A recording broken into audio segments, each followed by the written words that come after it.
नंतर सगळं नंतर फार अवघड प्रश्न विचार. PY तुमची सगळी चौकशी या दिशेने चालली आहे हे मला कधीच जाणत आलं. पण PY या प्रश्नाचं मी काय उत्तर देणार? मी मगाच तुम्हाला सांगितलं आहे की आंधळ्या वायलन्सचा मी पुरस्कर्ता नाही. हेही अर्धसत्य आहे. खरी गोष्ट आहे की वायलन्सची मला भीतीच वाटते. मी रक्त अजून जवळून सुद्धा पाहिलेलं नाही. माणसाचं रक्त हे सांडून शस्त्रांनी गनिमी युद्धाच्या मदतीने इतर राजकीय उलथापालथ घडवून आणायची याची कल्पनाही मी करू शकत नाही. हा देश मोठा आहे. या संबंध देशाला कार्यप्रवण कसलंही कार्य हिंसक काय अहिंसक काय करायला फार थोर प्रतिभेचा माणूस पाहिजे. तो मी नव्हे हे मला पक्क ठाऊक आहे. बंदुका हाती घेऊनच क्रांती होऊ शकते हे म्हणायला लोकांना सांगायला ठीक आहे. पण सांगणाऱ्या माणसाला स्वतः हाती बंदूक घ्यावी लागते. ती घेतली नाही तर त्या सांगण्यावर कुणाचा विश्वास कसा बसणार? का तुम्हाला थिअरीची भीती आहे? PY त्यात घाबरण्याजोगं काही नाही. थिअरी लिहिण्यात तिची हुशारी मांडणी करण्यात सगळा जन्म जातो.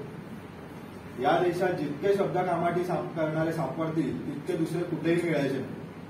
त्यांच्यापासून कसली भीती? शब्दसुखी माणूस मित्रा माणूस असतो. तो इतरांना क्रांती करावी हे इतरांनी क्रांती कशी करावी हे सांगते. स्वतः काय करणार हेही नाटक थोडा वेळ चालतं. मग शब्दसुख्यांचं प्रचंड निष्कर्म ध्यानात येतं. आणखी एक तत्वज्ञ इतिहास जमावतो. 25 लेख 1-2 पुस्तकं आणि अगणित भाषणं या पलीकडे त्याच्यापाशी दुसरं काही नसतं. माझ्यापाशी दुसरं काही. किसानांना संघटित करायला मी कसं जाणार? त्यांची भाषा सुद्धा मला समजत नाही. आम्ही या समाजात राहून परागंदा आहोत. परागंद्यांच्या हातून क्रांती होत नसते.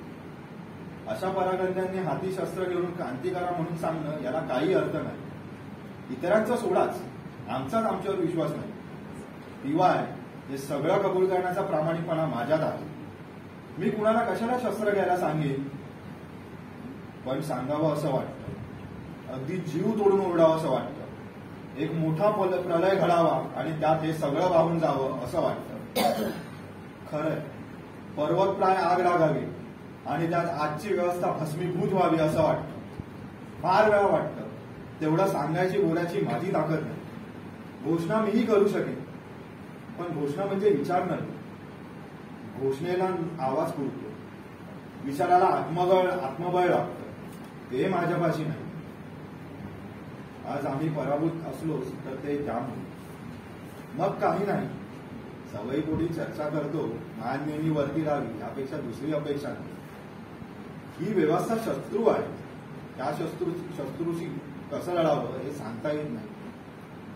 निदान त्या शत्रूच्या प्रलोभनांना बळी पडू नका एवढंच सांगतो. मास्तर दुसरं काय सांगतात?